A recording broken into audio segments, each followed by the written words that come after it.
Lucian Boutet. L'avez-vous pas un peu trop protégé? Non, parce qu'à ce moment-là, il se battait contre tout le monde on appelle ça des championnats obligatoires. Et le meilleur de Boutet, là, on l'a échappé après le premier combat contre Andrade. Ça a été 2 beaux combats. T'as vécu ça comment? Ben, le premier, ça a fini en cauchemar, mais le premier combat, Lucian, il était malade.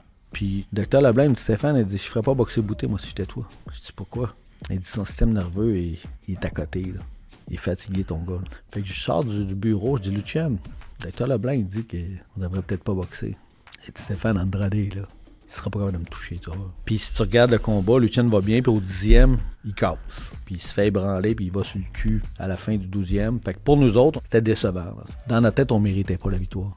Puis dans le rematch, Lennox Lewis, qui est l'analyste, si tu écoutes le combat aujourd'hui, il va dire Boutet se fait plus toucher dans ce combat-là que s'est fait toucher dans le premier combat contre Andrade. Puis dans la boxe en général, un boxeur qui perd par knockout dans un combat perd aussi dans le rematch, mais juste plus vite.